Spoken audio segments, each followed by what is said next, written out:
Hey, there's something strange over there. Come on, let's take a look.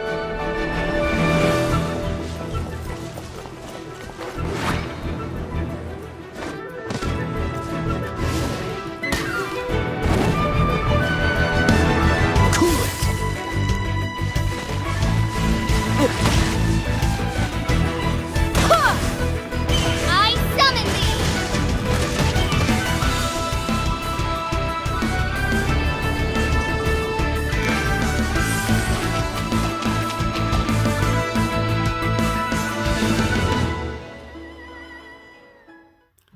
What's up everyone, Xantos here, and we're going to be having something a little bit different from the channel's normal knighthood content.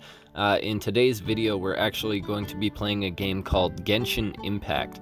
Now this is a Gacha RPG that's come out for free on PC, mobile, PS4, a ton of different platforms, and I've been absolutely absorbed into it. Now, the other day I was just sort of adventuring along, and I looked out across the waters, and I noticed that there seemed to be some sort of ghost island kind of hiding off.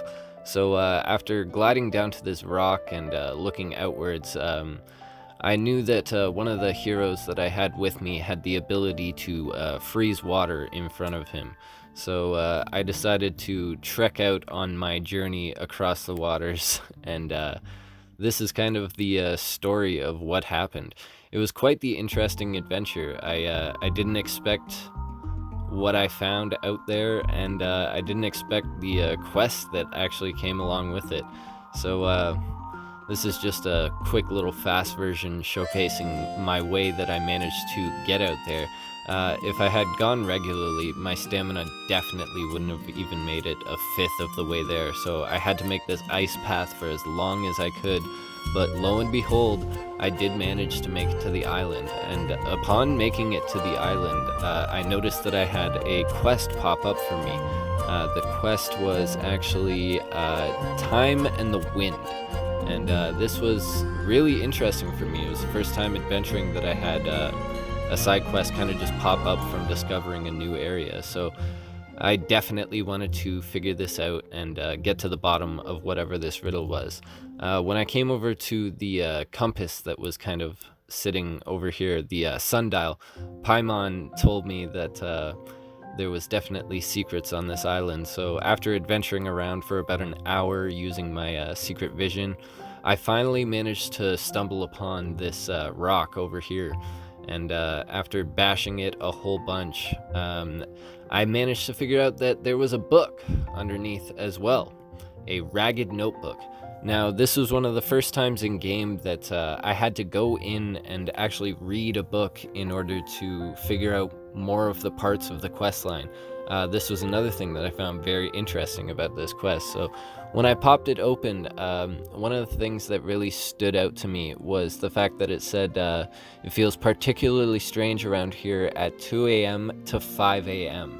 And I remember earlier in one of the missions in the game, I had been told to change the time. So I decided that after reading this ragged notebook, I would head up to the center of the island and change the time to 2 a.m.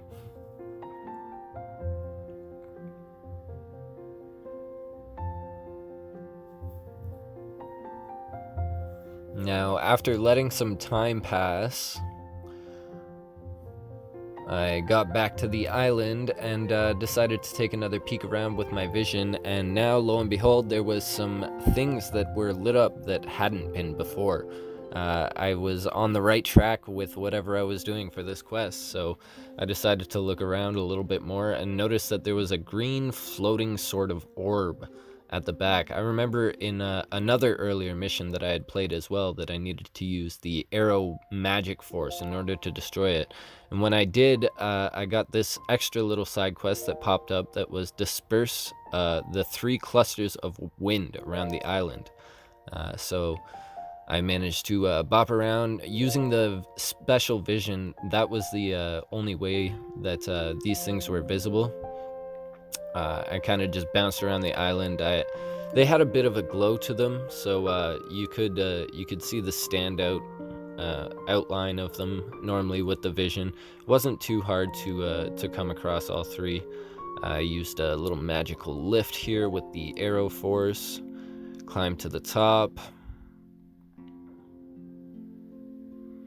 magical vision as you can see, and then disperse. And the last one was just down here. Using a bit of ice powers, I was able to get to it with no problem. And again, arrow, disperse.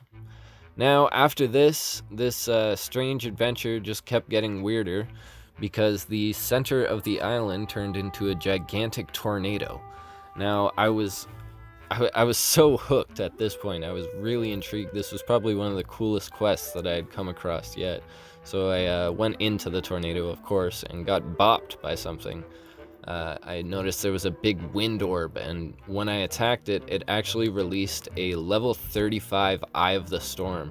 This was actually the strongest enemy that I had come across in-game yet. So it was actually quite a fight. It was actually refreshing. Really refreshing too. I had been stomping a lot of the enemies in game. So after a grueling fight with a ton of slashing from my traveler, and as well as healing, in battle healing, it was one of the first fights that I had to heal mid-battle. This was quite the challenge. It came at me with a multiple of attacks, and I noticed that Amber was very useful with her ranged attacks. Now, I didn't defeat it. I lowered its health to almost a quarter left, and when I did, it popped open this big, gigantic wind gate that kind of flew me towards the island again. What I had traveled across the sea with ice, I was now able to just fly back, and when it flew me back, I was actually at another sundial that was on the island. Upon getting to the island, I talked to Henry Morton, and Henry Morton informed me that he had done a ton of research in the area. So I went in and took a quick peek at his research notes, and again in his research notes as well, he was saying that there was weird things happening from 2 to 5 a.m.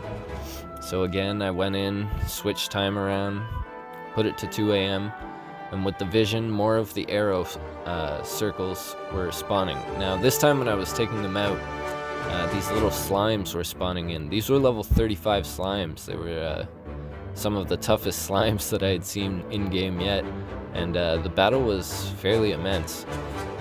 Now, once I took out the last orb, my friend that had retreated from the island that I was initially battling on respawned, except this time he was in a much smaller area, and he had a ton of ads just spawning in consistently. It made the amber arrow shot a little bit more difficult, and I definitely had to be on my toes almost for the entire battle. There was a few times mid-battle too, I tried to escape and try and just find a safe haven that I could sort of catch my breath at, and at no point during the battle did that happen. You can see here I climbed the wall. I'm trying to find just a spot that I can kind of have a breath. But once I did manage to take out the ads, I noticed that I was able to focus much more with Amber. But the waves of ads just kept spawning in. It was definitely a bounce between Amber and the Traveler, very, very much so. And after, I would say, probably a good 20-25 minutes, I managed to lower this thing's health to the point that I took it out.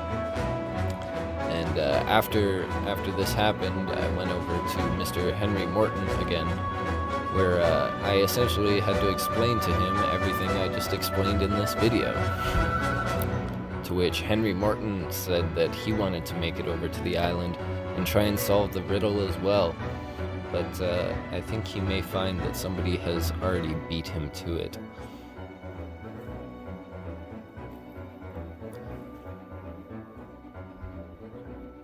Now, along with this, you'll get a nice chunk of rewards, and a thing popped up for me that I thought was very interesting in the Wonders of the World, the Nothing to Lose But Time quest. you'll actually unlock that achievement through doing this, and I thought that was neat. I hope you guys enjoyed my first video ever on Genshin Impact, and I'm really enjoying the game. So if you enjoyed this video, please smash that like button. Hopefully we can enjoy a lot more adventures in this game.